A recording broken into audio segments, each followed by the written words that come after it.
Happy Friday, beautiful people.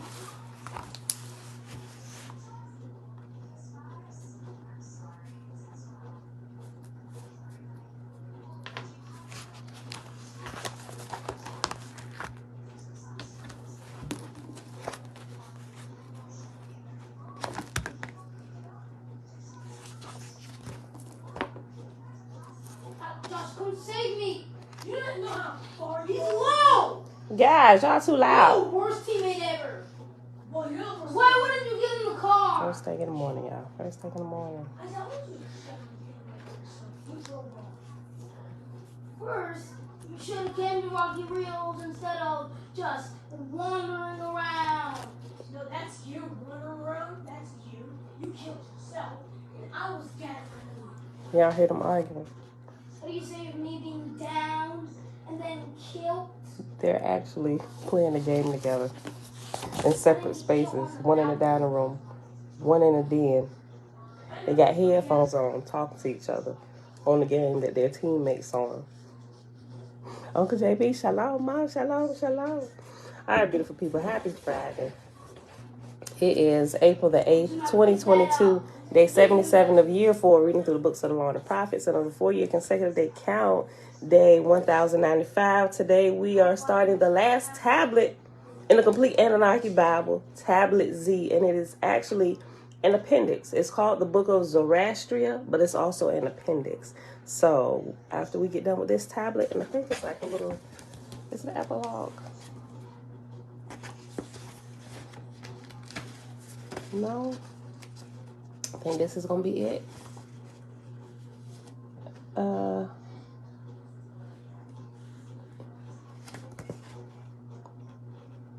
It is like a little, like the Sumerian legacy, little one pager after it, and it's explaining some stuff about the author. All right, so but we'll be done. Then we'll start in the OSP.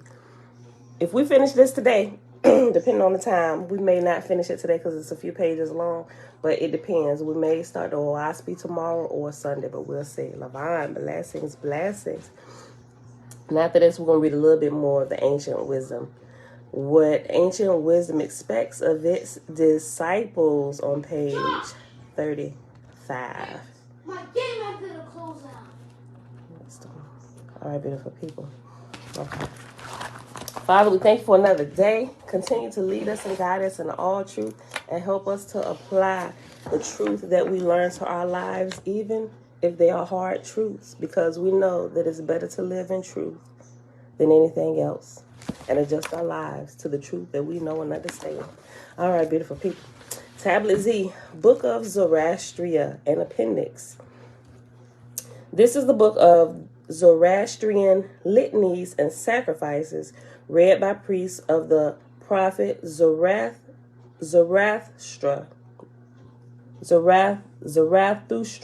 of Persia, whose teachings were recorded on the Zen-Avesta tablets.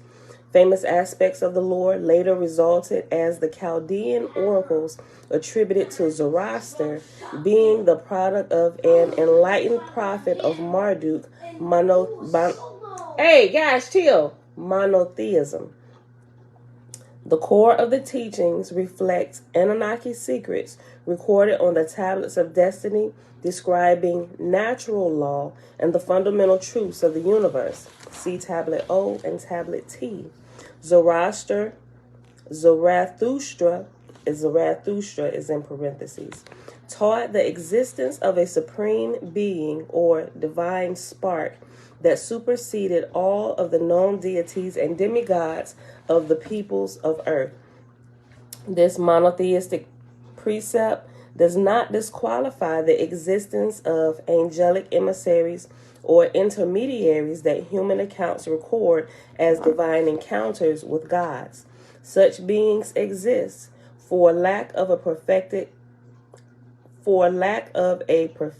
semantics in between the existence of all encompassing immaterial, all source, and the mundane, condensed energetic forms of the material earth kingdom. Tenets of consequential religious ethics were realized just as they had been executed in Babylonia and Egypt. Mystics teach that it is the minds and energies of humans themselves that continue to give form to and feed the good and evil in the world, that the powers and forms are here, essentially without merit or substance, except what is given to them by human consciousness, literally thought forms. The ancient tradition is animistic. Yeah. The ancient tradition is animistic in nature, reflecting the realization that a divine spark from the all source is perceived as residing in the heart of all spiritual essences. This can be likened to the divine breath, which is instilled as life given to the atom matter that composes any sentient material existence.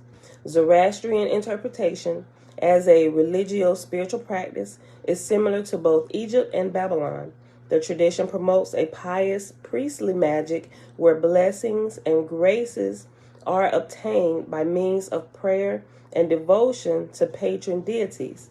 The iconic use of archetypes are not replaced by idol worship as interpreted by contemporary historians.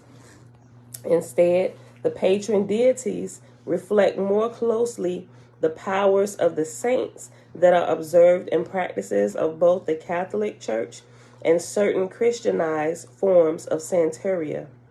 Ancient cultures frequently practiced this via hymnal praise and sacrifice of cattle and grain, in addition to wine at the altars of offering.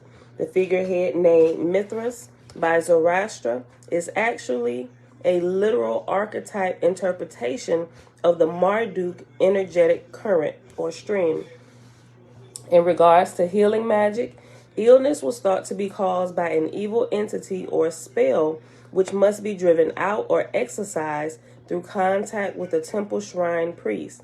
There are, as recorded on some tablets, 7 evil spirits who originated the evil in mankind's heart, later associated with the 7 deadly sins. In some versions of the lore, they are created first by Anu and are listed as the south wind, a dragon, a leopard, a viper or serpent, a raging beast, a whirlwind, and a hurricane. See tablet N. Healing rituals might include holy water and medicated anointing oils through the Mardukite tradition though the Mardukite tradition taught that first and foremost it was prayer, devotion, and self-sacrifice that led to a pure, pious, and healthy life. All right, now it goes into the next section and is Sarosa tablets of sacrifice to Ahura Mazda. That's what it's called. And it's numbered. It's numbered all the way to 30. Okay. And it's a couple pages. All right. Number 1. We sacrifice unto the bright and glorious Ahura Mazda. We sacrifice unto the Amesha Spintas, the all-ruling, the all-beneficent. Number 2. We sacrifice unto Vohu Mano, the Amisha Spinta. We sacrifice unto peace, whose breath is friendly and who is more powerful to destroy than all other creatures. We sacrifice unto the heavenly wisdom made by Mazda. We sacrifice unto the wisdom acquired through the ear made by Mazda. 3. And I think these are like how verses are numbered, so I'm not going to keep saying the numbers. I'm going to just read. We sacrifice unto Asha Vahista, the fairest, the Amisha Spinta. We sacrifice unto the much desired Atiaman. We sacrifice unto the instrument made by Mazda. We sacrifice unto the good Soka with eyes of love made by Mazda. We sacrifice unto Kashathra. We sacrifice unto Kashathra Virya, the Amisha Spinta. We sacrifice unto the metals. We sacrifice unto mercury and charity. We sacrifice unto the good spenta armanity, armaiti. We sacrifice unto the good rata with eyes of love made by Mazda. We sacrifice unto Huravatat, the Amisha spenta. We sacrifice unto the prosperity of the seasons. We sacrifice unto the years, the holy and masters of holiness. We sacrifice unto Amentet Ameritat, the Amisha spenta. We sacrifice unto fatness and flocks. We sacrifice unto the plenty of corn. We sacrifice unto the powerful Go-Karina made by Mazda. We sacrifice unto Mithras, the Lord of wide pastures. We sacrifice unto Rama Vahastra. We sacrifice unto Aha Vahista and unto Atar, son of Ahura Mazda. We sacrifice unto Apam Napat, the swift horse, the tall and shining Lord, the Lord of the females. We sacrifice unto the water made by Mazda. We sacrifice unto the good, powerful, beneficent Fravashish of the holy ones. We sacrifice unto the females that bring forth flocks of males. We sacrifice unto the thrift of seasons. We sacrifice unto the well-shaped and tall-formed strength. We sacrifice unto the Verethragana made by Mazda. We sacrifice unto the crushing ascent. We sacrifice unto the holy, tall-formed, fiend-smiting Sra Osha, who makes the world grow, the holy and master of holiness. We sacrifice unto Rashnu Razista. We sacrifice unto Arstat, who makes the world grow, who makes the world increase.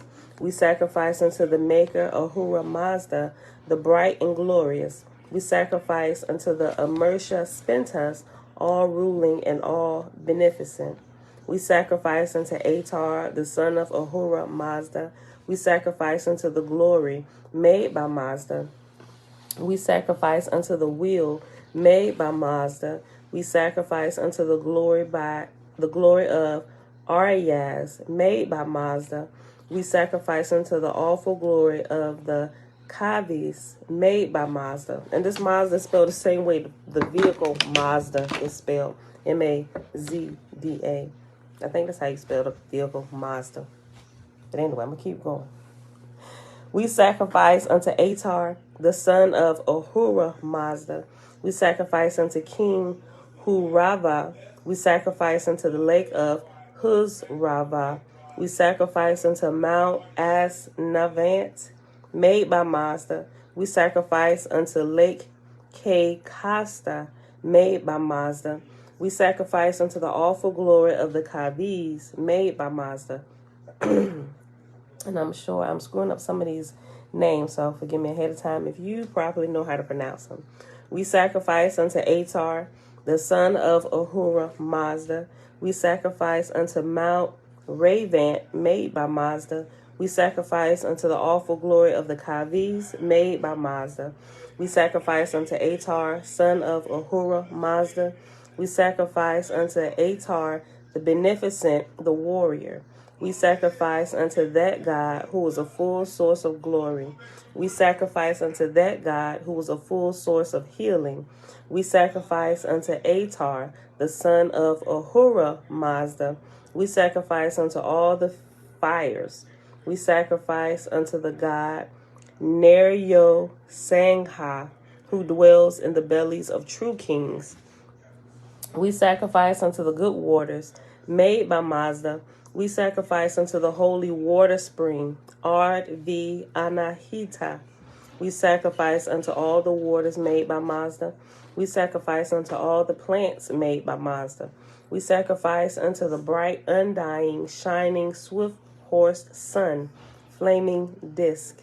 We sacrifice unto the moon that keeps in it the seed of the bull of heaven. We sacrifice unto the soul and Fravashi of the soul created bull of heaven.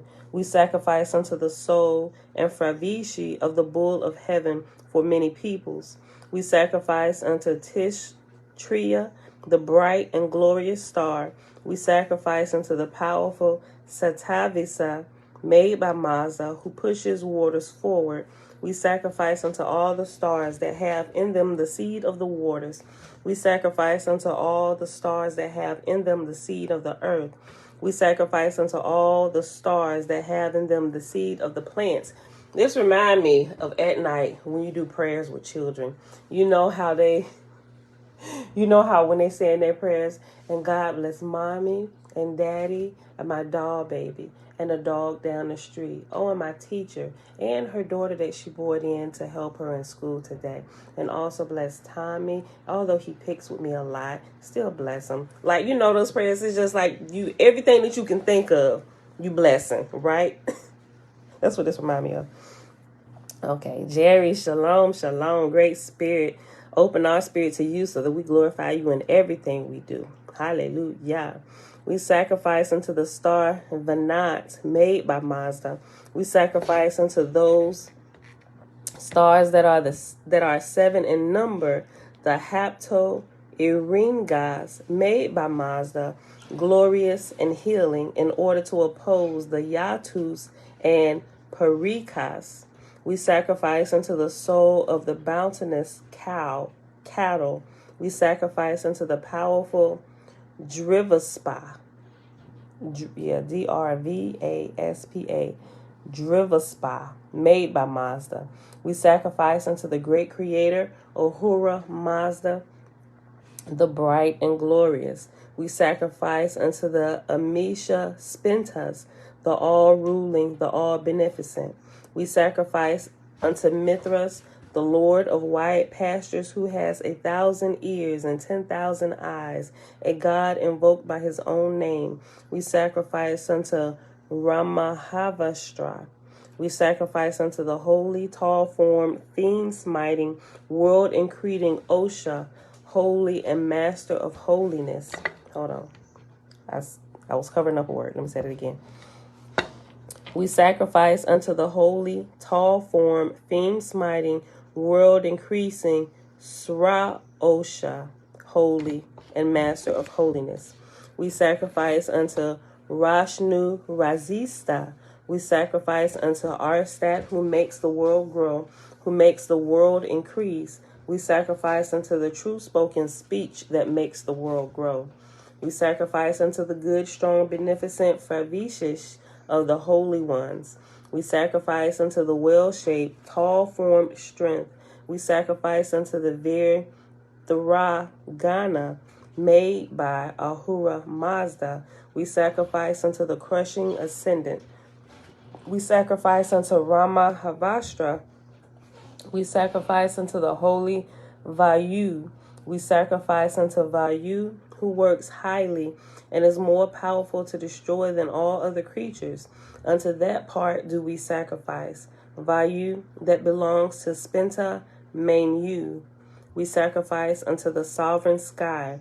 We sacrifice unto the boundless time. We sacrifice unto the sovereign time of the long period. We sacrifice unto the beneficent, bounteous wind. We sacrifice unto the wind that blows below. We sacrifice unto the wind that blows above. We sacrifice unto the wind that blows before. We sacrifice unto the wind that blows behind. We sacrifice to courage. We sacrifice to the Creator, Ahura Mazda, the bright and glorious. We sacrifice unto the Amisha Aspentas. We sacrifice unto the most right Kista, made by Mazda. We sacrifice unto the good law of the worshippers of Mazda. We sacrifice unto Ashi Vanguhi, the bright, high, strong, tall-formed, and merciful. We sacrifice unto the glory made by Mazda.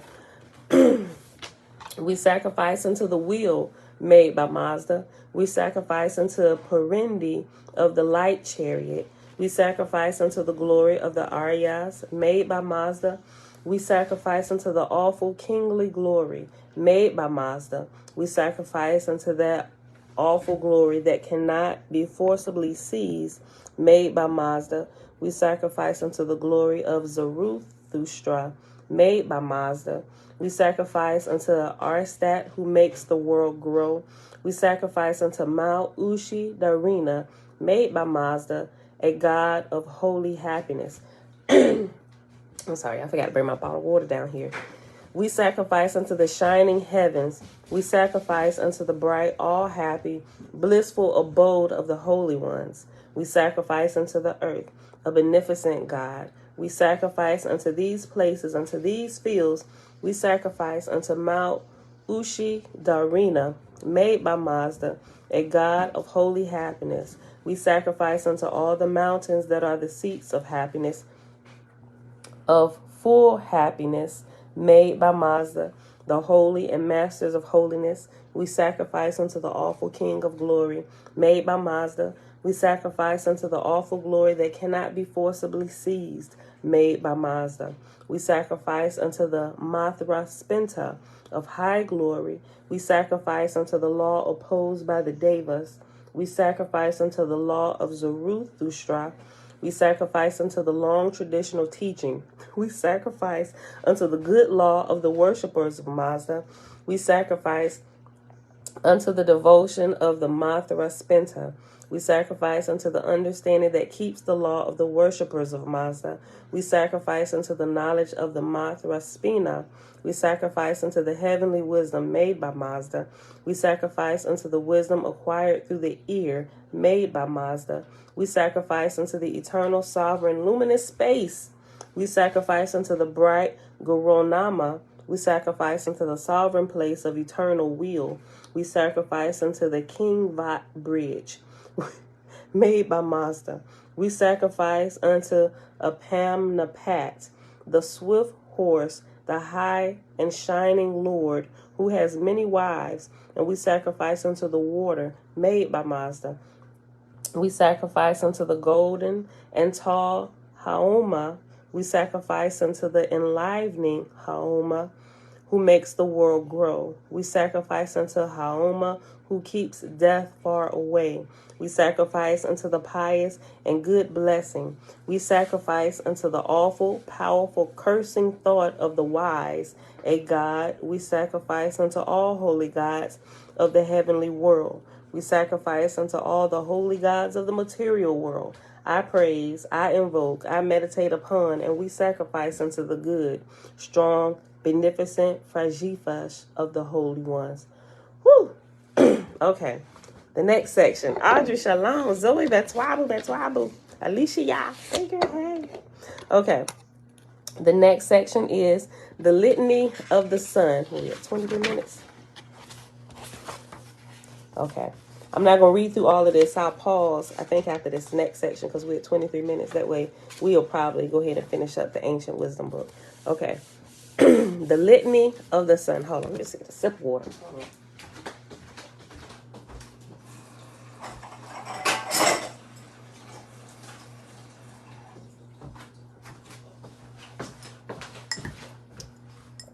Okay. Whew. All right. That's better. All right. Sometimes I'd be good till I keep my mouth moving for a little bit. Then I just need a sip of water. Okay. The Litany of the Sun. In the name of God, I praise and invoke the Creator, or Mazd, the radiant, glorious, omniscient, Maker, Lord of lords, King over all kings, watchful, Creator of the universe, giver of daily bread, powerful, strong, eternal, forgiver, merciful, loving, mighty, wise, holy, and nourisher. May his just kingdom be imperishable. May the majesty and the glory of Ormaz, the beneficent Lord, increase. May the immortal come, radiant, swift-horsed Son of all my sins, I repent. Homage to you, Ahura Mazda, thrice greater than other creatures. Homage to you, Amisha Spentas, all of one accord with the sun. May this litany seek its way so as to reach to Ahura Mazda. May this litany reach to the Amisha Spentas. This litany to the Fravashish of the righteous. this to value that follows its own law for the long count. I praise Asha. I praise good thoughts, good words, and good deeds, and those that are to be thought, spoken, and done. I do accept all good thoughts, good words, and good deeds. I do renounce all evil thoughts, evil words, and evil deeds.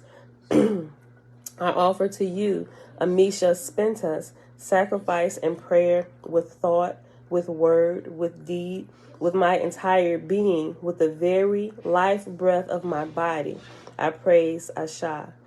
Praise to Ahura Mazda. Praise to the Amisha Spentas. Praise to Mithras of the wide cattle pastures. Praise to the sun, the swift horse. Praise to the two eyes belonging to Ahura Mazda. Praise to the bull of heaven. Praise to Gaia. Praise to Praise to the Fravashi of the righteous. Spim Tama Zarathustra. Praise to the whole creation of the righteous one that is coming into being and that will be. Advance the body through Bohuman Kashatra and Asha in accordance with my will. We sacrifice to the immortal, radiant, swift-horsed sun. We sacrifice to Mithras of the wide cattle pastures, whose word is true, who is of the assembly, who has 1,000 ears, the well-shaped one, who has 10,000 eyes, the exalted one, who has wide knowledge, the helpful one, who sleeps not, the ever wakeful. We sacrifice to Mithras, the Lord of all the territories, whom Ahura Mazda created, the most glorious of the supernatural Yazads. So may there come to us for aid both Mithras and Ahura, the two exalted ones. We sacrifice to the immortal, radiant, swift-horsed sun. We sacrifice to Tish-Tira of sound eyes. We sacrifice to Tish-Tira. We sacrifice to those attendants on Tish-Tira. We sacrifice to Tish-Tira, the radiant and glorious one. We sacrifice to the star Venant, made by Mazda. We sacrifice to the star Tish-Tira, the radiant and glorious. We sacrifice to the sky that follows its own law. We sacrifice to the boundless time. We sacrifice to time that follows its own law for the long period. We sacrifice to the wind, the holy and beneficent wind.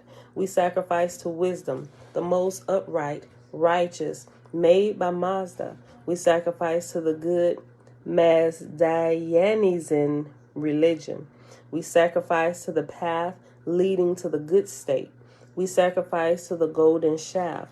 We sacrifice to Mount Soakanata, made by Mazda. We sacrifice to every righteous Yazad of the spiritual world.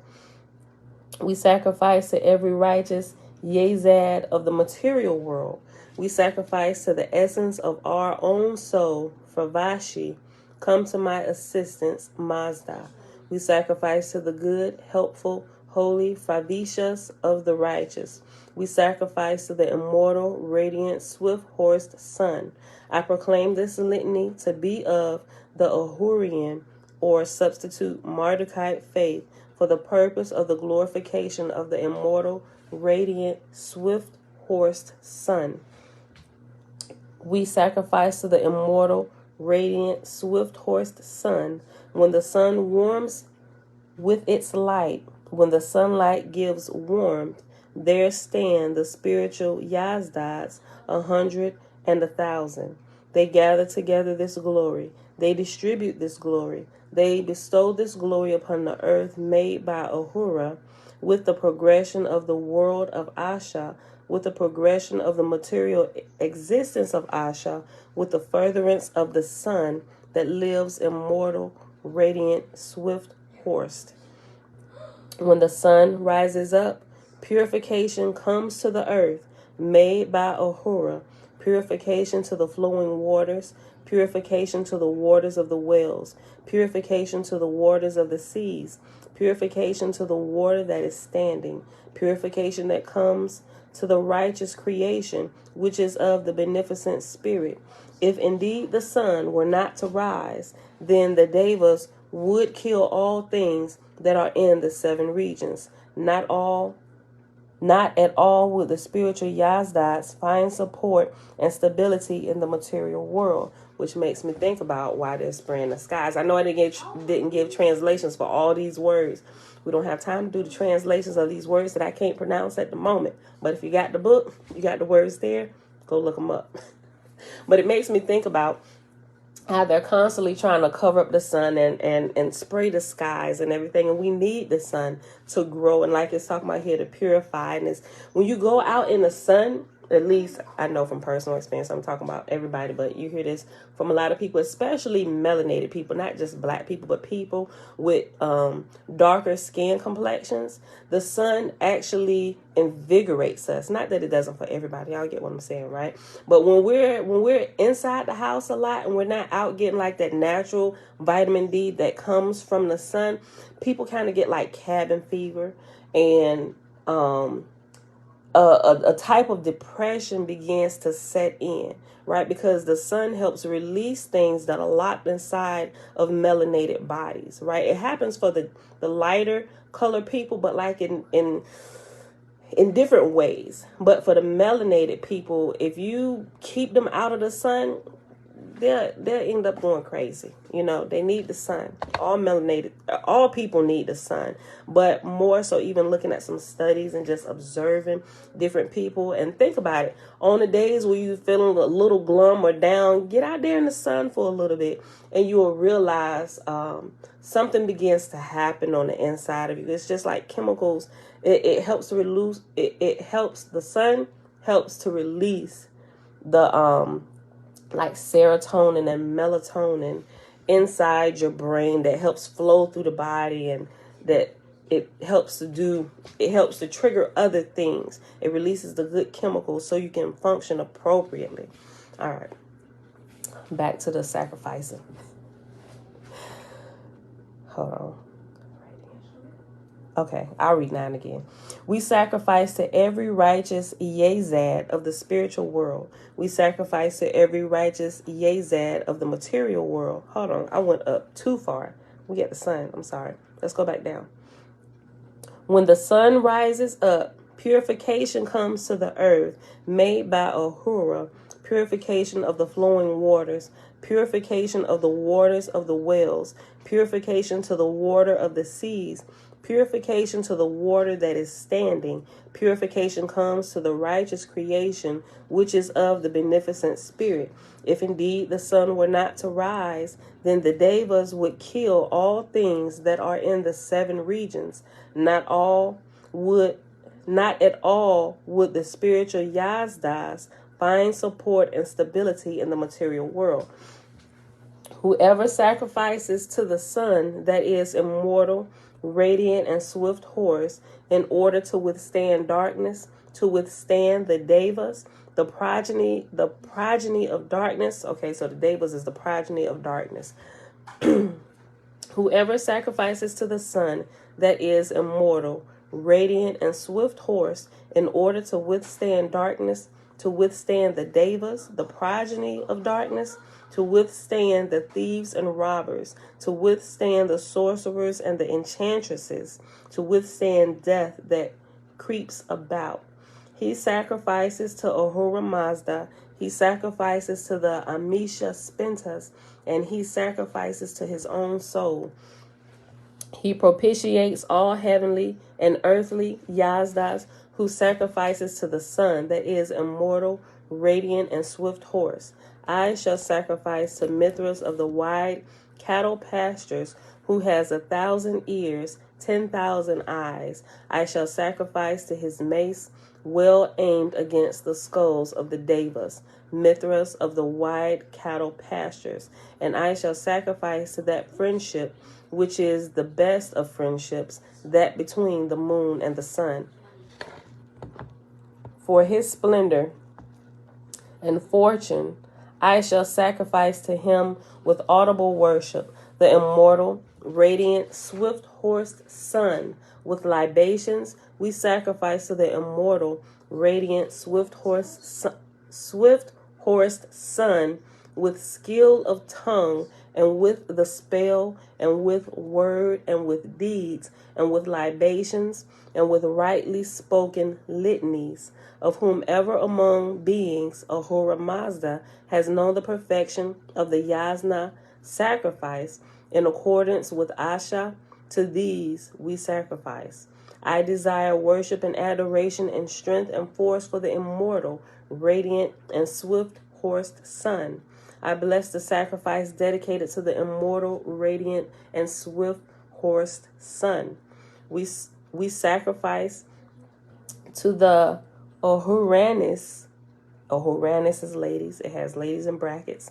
We sacrifice to the Ahuranis, ladies of Ahura, with most excellent libations, with the fairest libations, with libations filtered only by a pious man.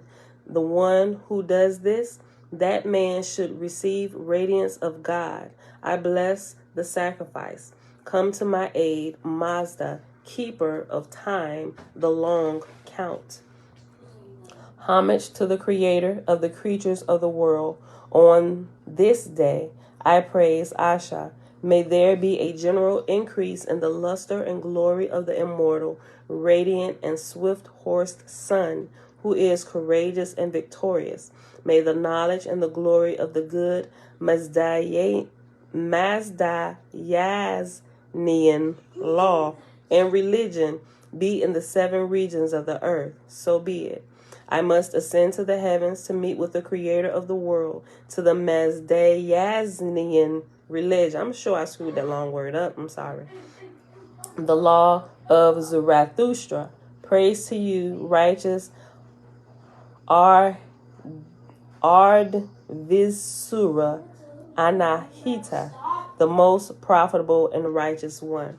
Praise and peace be with you, the good tree of life, righteous and created by Ormazd. We sacrifice to the immortal, radiant and swift-horsed sun. May the offerings reach the immortal, radiant and swift-horsed sun. The swift-horsed sun is going to be in our title for today. Okay, we're going to pause right here at the end of this one, and tomorrow we'll finish up the rest of it, and it starts with the litany to Mithra. All right, so we'll pause right here. Got it backwards. Okay.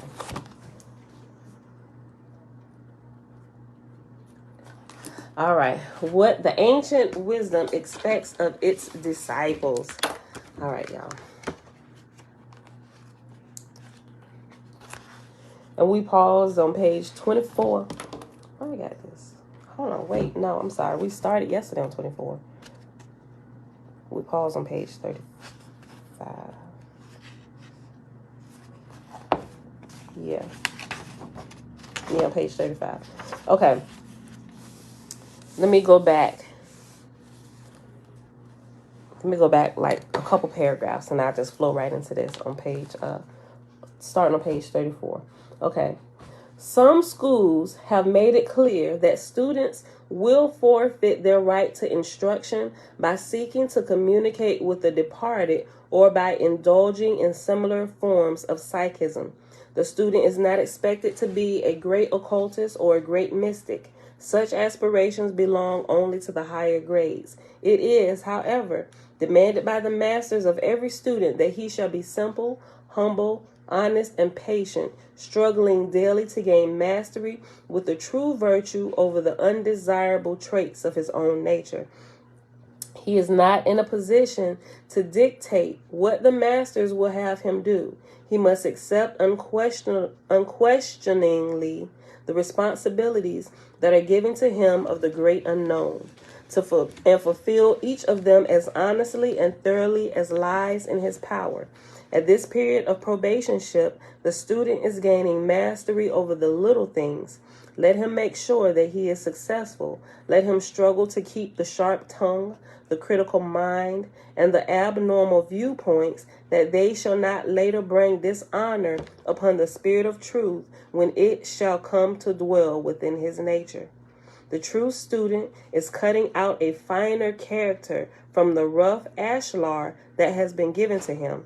He is struggling to improve each day just a little, asking not for power or light, but for strength to shape his destiny more truly to the standards of wisdom. Amen. These are the labors of the student. His worthiness to receive greater knowledge. That's so loud.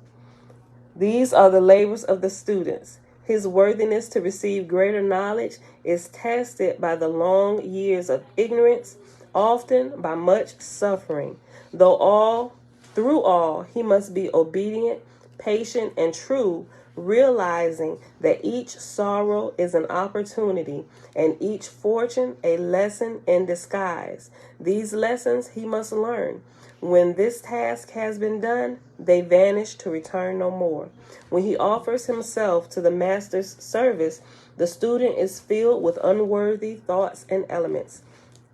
Behind him stretch many ages of thoughtlessness and crime.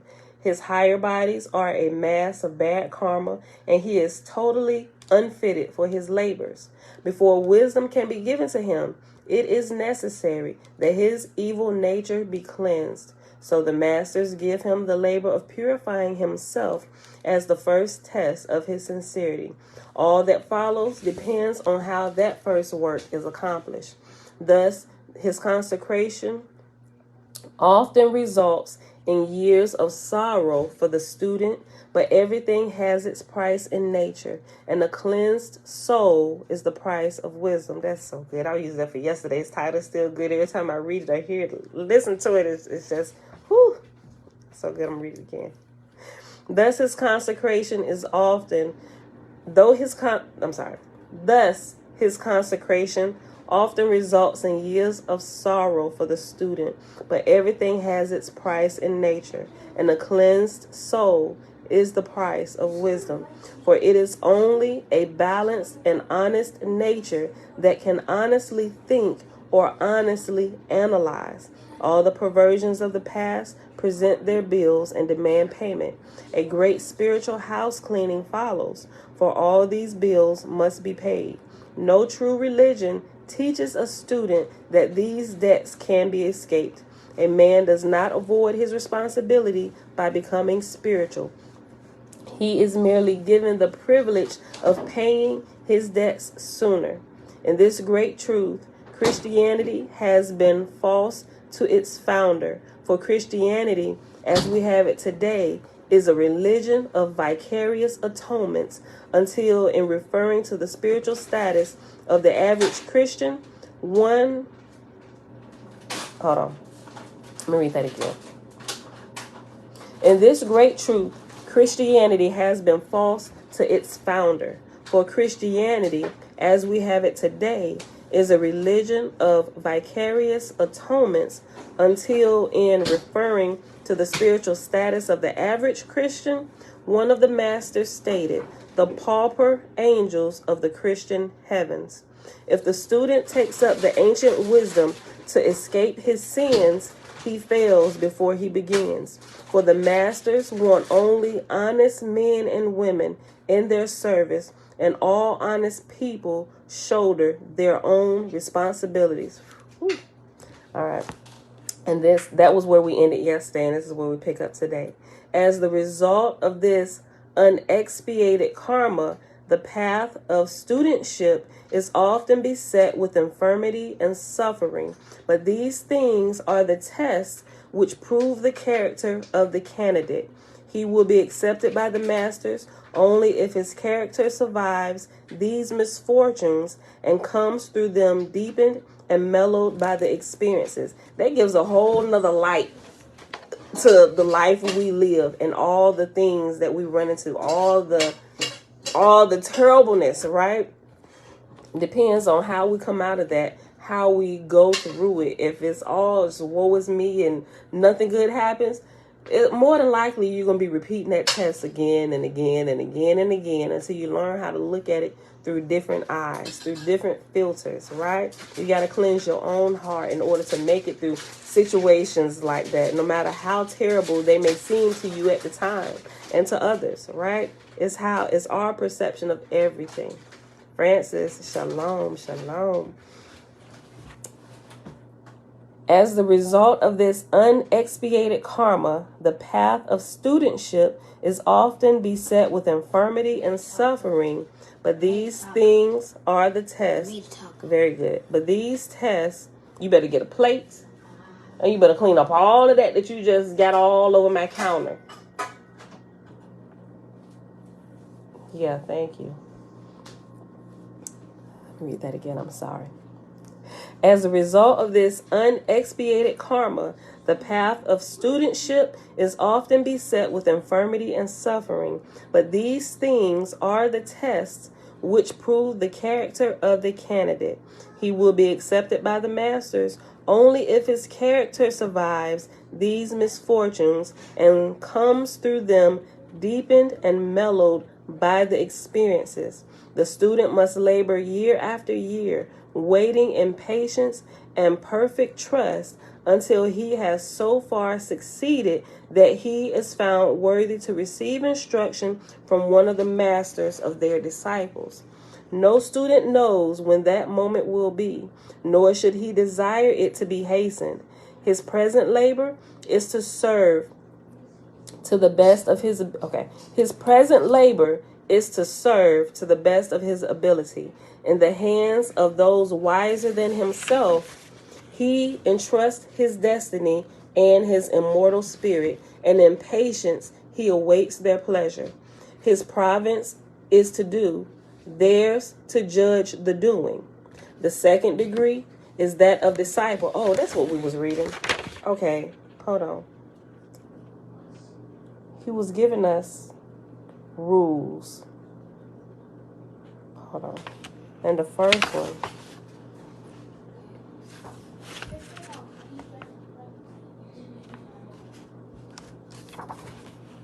Hold on.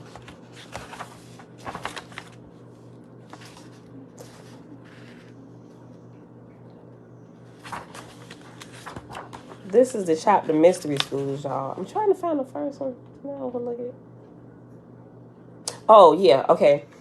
The first degree. Okay, so it's going through the degrees, right?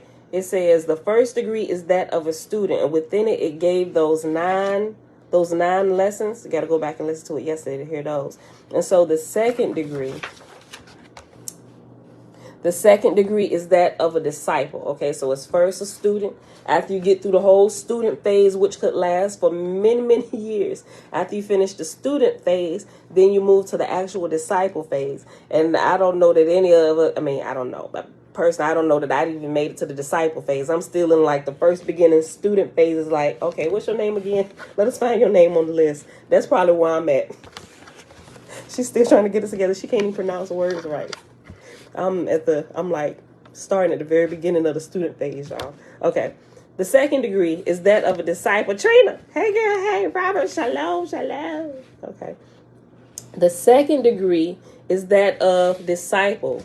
In this grade, there are accepted chelas, Chelas, Chelas.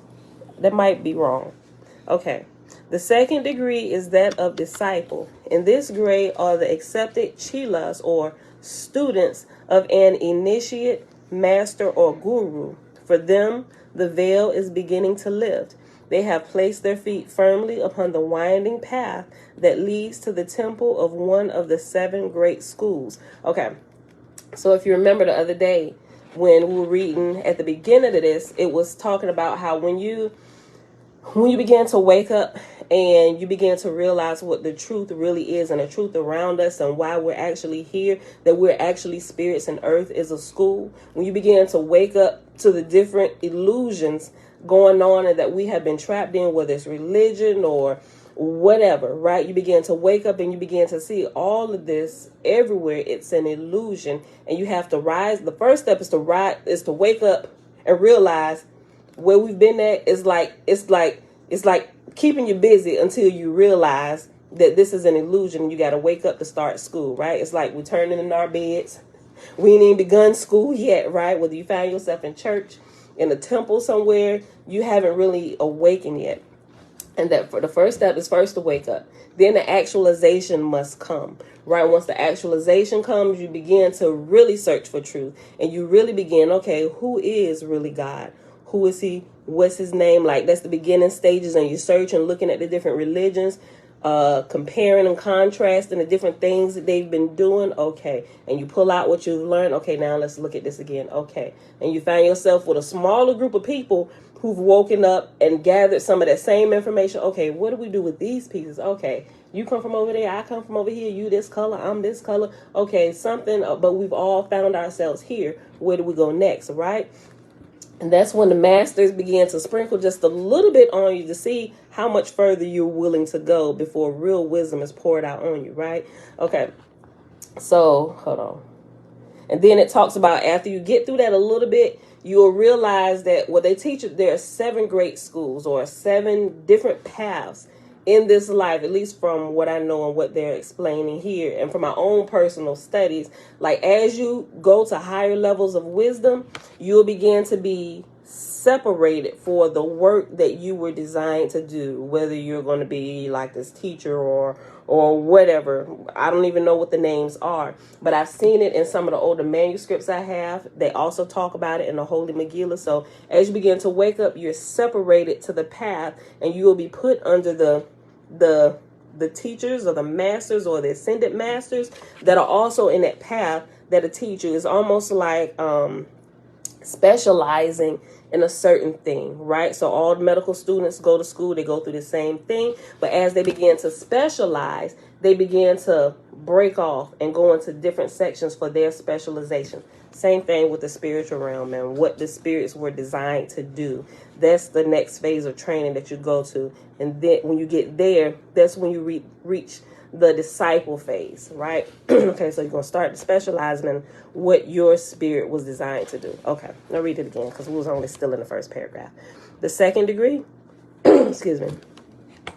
Sorry, y'all. Okay, the second degree is that of disciple. In this grade, there are accepted chelas, students of an initiate, master, or guru. For them, the veil is beginning to lift. They have placed their feet firmly upon the winding path that leads to the temple of one of the 7 great schools. Instead of wandering far in the search for wisdom, they gather at the feet of their appointed master and learn from him. Today, in occult work, there is too much wandering from one place to another, too much uncertainty in the soul of the student. Let him choose one path, and having established the integrity of the teacher and the teaching, remain with that. One day, while the student was laboring in the vineyard of life, tired but faithful and patient withal, the master came that way and stopped to watch the student at his work. The student was singing at his toil. Each thing he did was accomplished with love and sincerity.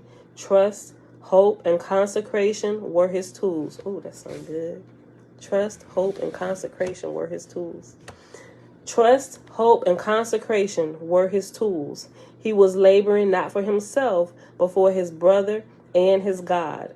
Accompanying every act was a prayer, a silent consecration of the work of his hands and the meditations of his heart to that great invisible thing in whom he lived and moved and had his being. The heavier the load, the greater his joy, for he was doing good. All this and other things the master saw. But the student did not see the teacher, for the sweat from the laborer's brow ran down into his eyes and blinded him. The master stepped over the student, saying, "Leave now your labors and follow me." The vineyard vanished, the dirt fell from the hands and the worker, and for a moment he dwelt in space, while before him was the shining figure of his master. He sank on his knees at the feet of the master and kissed the hem of his robe. Again, the master spoke, "You are my disciple. You have not chosen me. I have chosen you. You have been faithful unto a few things. Now you shall have power over more and greater things." Thus is the disciple chosen by his master and brought into personal contact with the teacher, his cosmic benefactor. Each master has a number of disciples, usually 12. They are his chosen sons. He becomes their father, and they leave all else and cling unto him. As our physical fathers and mothers bring us into the physical world and help us build our bodies here, so the masters give us birth into the unseen spiritual worlds and assist us to build our super physical vehicles so that we may function there.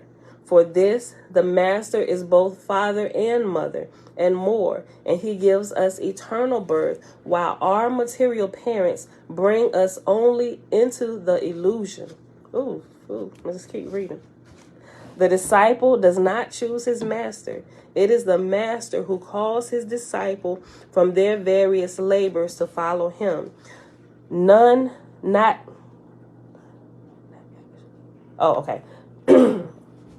None not actually and actively engaged in the vineyard of life will ever be called to the greater work. If you got this book, go ahead and underline that sentence right there. I'm going to read it again. None not actually and actively engaged in the vineyard of life will ever be called to the greater work. As I said, underline that for people who still kind of caught up in the religiousness of Christianity from which I come, right? Because it teaches you just to sit and wait, right? Sit and wait on somebody to come get you. But in the waiting, it should be like you need to whistle while you work. You need to keep working until you get to the point of understanding or actualization, or you wake up, right? Don't just sit back and just, okay, I'm going to just wait. He'll come get me at any time now. You'll go to the grave still waiting. The disciple does not choose his master. It is the master who calls his disciple from their various labors to follow him. And believe it or not, the New Testament actually gives a really good example of this. Remember how the fishermen, remember how JC, he came and picked out his disciples? They were busy doing their work, not sitting around waiting, talking about religious things. They were actually out there getting their hands dirty, working daily life, right? Came out there, all right, drop your work, come be my disciple now, right? And they were very diligent people in what they were doing in their current life. You know, if you go through and look at the stories and just take them in and what they were really saying, okay? The disciple does not choose his master. It is the master who calls his disciple from their various labors to follow him. None not actually and actively engaged in the vineyard of life will ever be called to the greater work. For the disciple, the day of book learning is over. The day of personal investigation is at hand. He has been accepted, and now the spiritual worlds centralize upon him and help him in every possible way. We may say that the disciples are esoteric students. They are those who, having been weighed in the balances, have been found not wanting. I read that again. We may say that the disciples are the esoteric students. They are those who, having been weighed in the balances, have been found not wanting. They have reached that point when the discerning eye of the initiate notes their sincerity and are accepted as beyond the liability of failure. The master, after making a personal examination of the auric bodies of his disciples, gives them individual instruction concerning the preparation through which they must go before they can be admitted into the great school itself.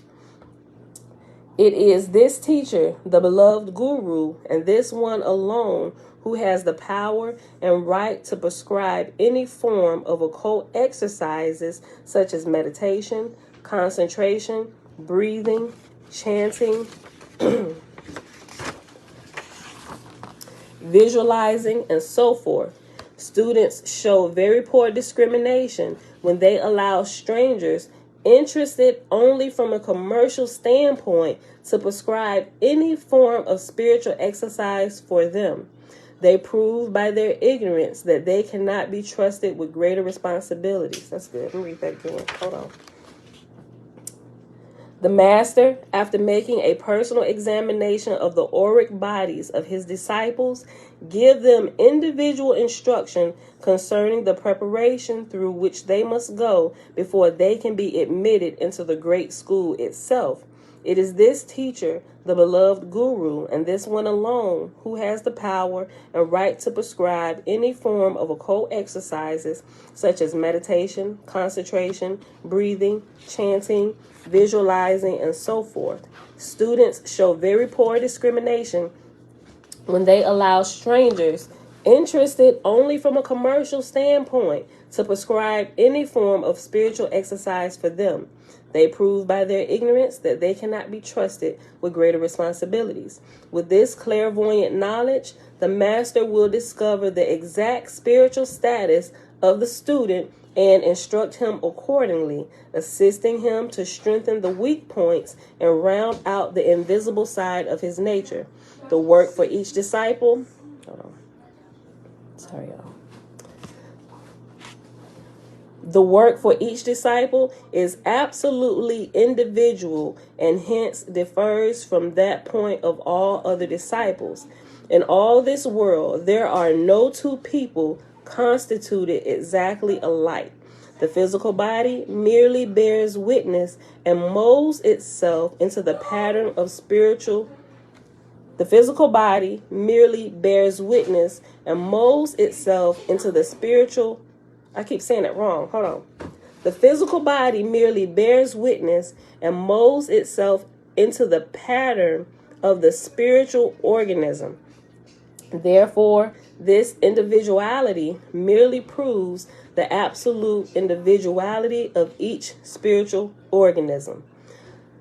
But no one but a moral murderer or an unmitigated ignoramus would attempt to prescribe one medicine for all cases. Anyone who writes a book for general circulation telling an individual how to develop his spiritual sight must remember that thousands of people, no two of them alike, will read it. And many will destroy themselves in seeking to follow instructions which were not intended for them. Such an individual would thus prove conclusively that he was mentally unfitted to receive the instructions in the beginning, or he would certainly have retained sufficient intelligence to use them more wisely. And we'll pause at the end of this second one, and we'll pick up with the third degree tomorrow. Let me mark it now. Okay.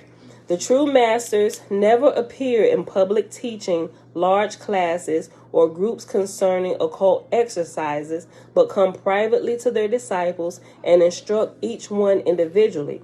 The ability to inform the disciple concerning the steps to be taken before his actual initiation is the result of the higher degree of development reached by the adept.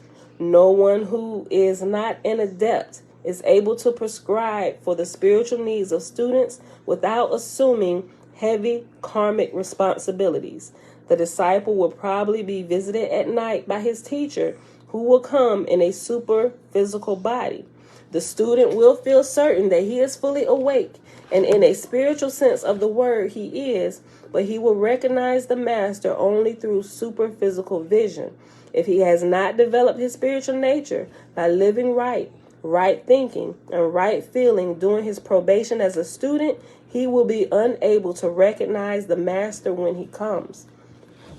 The work of the disciple is to learn unquestioning obedience. As the child obeys its father, so must he obey his master once that master has proven his authority and his virtue.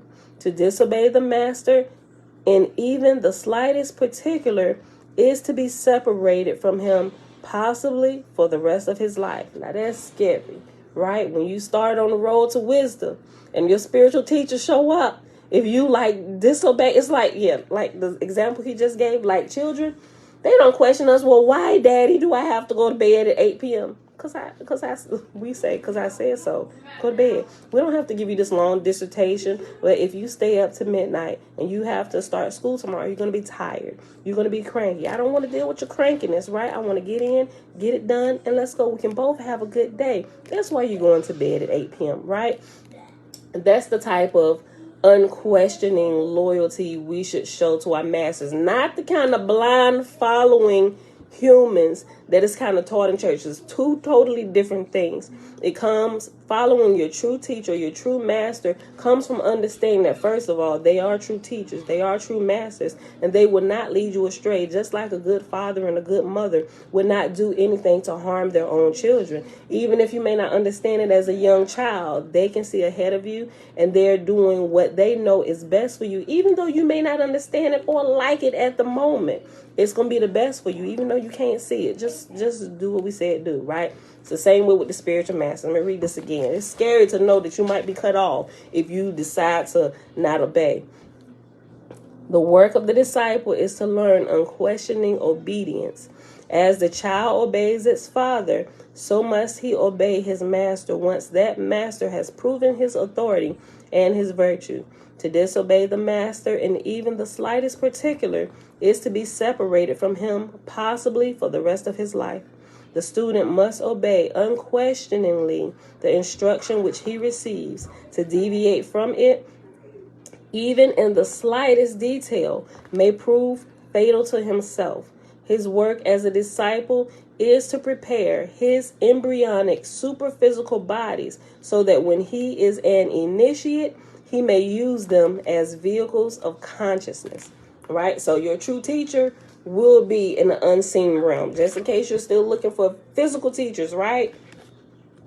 And all those who are have like started the process of meditation or even prayer, right? That the unseen or the unheard voice that you hear is your true teacher, right? And a lot of time, because we're so busy during the day, they show up at night when our bodies are at rest, right? We're going to that outer body state, right? All of what we're learning, we got to take all the pieces and take them along with us so we don't miss when the true master shows up. All right, you ready? Been watching you for a while. Let's go to the next step, right? Okay, so we'll pause right here, y'all. Page 39.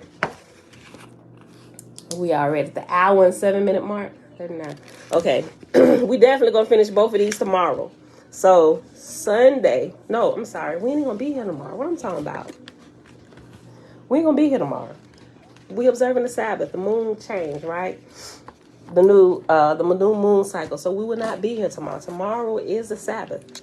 And by default, most of the world will be observing it at the same time, right? So this month should be extra peaceful. This moon cycle should be extra peaceful on Sabbath days. At least that's what I've observed on the when they coincide, when everybody else is just kind of doing it because they just keep the same day year round, year in and year out, you know, it I don't know, because more people are actually observing it, there seems like there's more of a peace because everybody's in tune on that day at the same time. It's weird. Pay attention to it if y'all ever decide to, right?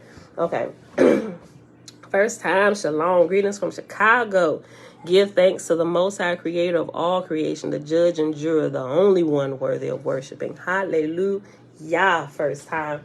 All right, y'all. So that is it for today. It is Friday, April the 8th, 2022, day 77 of year 4 of reading through the books of the Law and the Prophets, another 4-year consecutive day count. This is day 1095. We read tablet Z, which is the last tablet in the complete Annunaki Bible, pages 384 through pages 384 to page 391. And we just read a little bit more of what ancient wisdom expects of its disciple from page 35 to 39.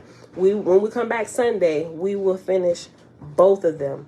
And then we're going to start in the OISP, and then we're going to start in the actual meditation book. Yeah, babe. What's the long USB cord for the printer to my laptop? Oh, it's on that printer. All right, y'all. So with that being said, that is it. Yeah, that's it. thinking, was it something else? No, nothing else. That's it for today, right? What you reading? What ancient wisdom expects of its disciples. I saw your comment late. I saw it pop in, but I forgot to read the question. That's what we're reading, Alicia. It's in Kindle.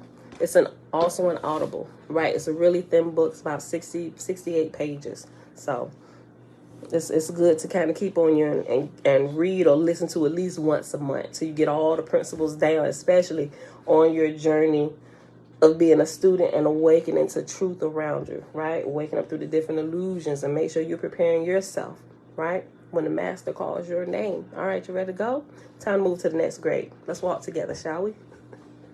All right, beautiful people. May y'all bless us and keep us as we go about our day. May we learn to translate the raw data that we get into understanding. And once we translate that raw data into understanding, help us then to apply that understanding to our life, that it may be seen as wisdom. All right, beautiful people. I love y'all. See y'all back here Sunday morning, 7:30 a.m. Eastern Standard Time. And remember, Sunday. Monday. That's what it was. Monday, when we come back and we start the OWASP, for those who are on Facebook watching, I am no longer going to be going live from my personal page. It will be from the actual Awaken to Truth Facebook page. So I'm going to change my little pinned comment at the top and just let y'all know. If you're looking for me on the personal Facebook page, it's no longer going to be there. Go to the actual page set for it, right? And I'm also debating whether if I want to go ahead and change the time now to 6:15 a.m. I don't know. I said I was going to do it before the summer is out, but we'll see. We might not. I don't know for certain when we come back Sunday, so. All right, y'all. But that's it. I'll see y'all back here Sunday morning, 7:30 a.m. Eastern Standard Time. Peace.